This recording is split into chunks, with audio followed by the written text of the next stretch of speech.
are many stories that can be told about World War II, from the tragic to the inspiring. But perhaps one of the most heartrending experiences was that of the Akuna family, divided by the war against each other and against their own identities. Ichiro Akuna and his wife Yukiye immigrated to America from Japan in 1918 in search of opportunity, opening a small grocery store in Central California and raising 9 children. But when Mrs. Akuna died in 1933, the children were sent to live with relatives in Japan, their father following soon after. Though the move was a difficult adjustment after having been born and raised in America, the oldest son, Harry, formed a close bond with his granduncle, who taught him the Japanese language, culture, and values. Nevertheless, as soon as Harry and his brother Ken were old enough to work, they returned to the country they considered home, settling near Los Angeles. But then, December 7th, 1941, the attack on Pearl Harbor. Now at war with Japan, the United States government did not trust the loyalty of those citizens who had family or ancestral ties to the enemy country. In 1942, about 120,000 Japanese Americans living on the West Coast were stripped of their civil rights and forcibly relocated to internment camps, even though most of them, like Harry and Ken, were Nisei, American or dual citizens who had been born in the U.S. to Japanese immigrant parents.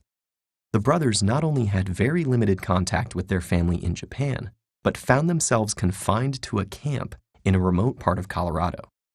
But their story took another twist when recruiters from the U.S. Army's Military Intelligence Service arrived at the camp looking for Japanese-speaking volunteers.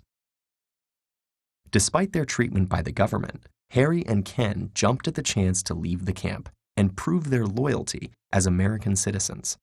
Having been schooled in Japan, they soon began their service, translating captured documents, interrogating Japanese soldiers, and producing Japanese-language propaganda aimed at persuading enemy forces to surrender.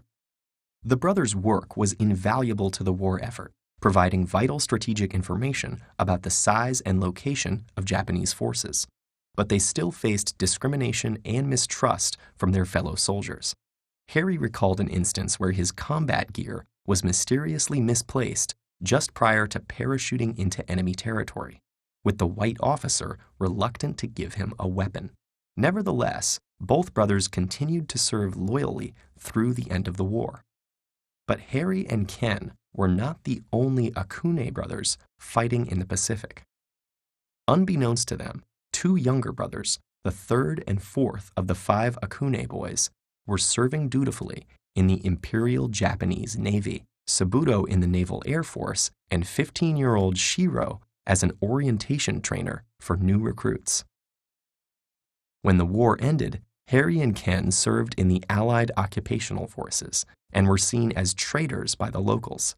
When all the Akuna brothers gathered at a family reunion in Kagoshima for the first time in a decade, it was revealed that the 2 pairs had fought on opposing sides.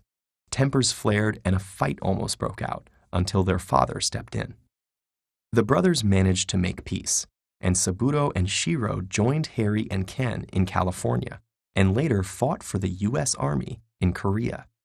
It took until 1988 for the U.S. government to acknowledge the injustice of its internment camps and approve reparations payments to survivors.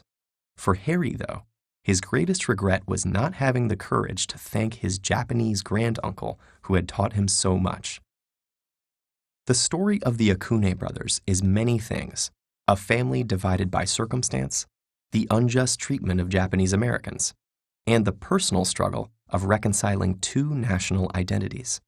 But it also reveals a larger story about American history, the oppression faced by immigrant groups, and their perseverance in overcoming it.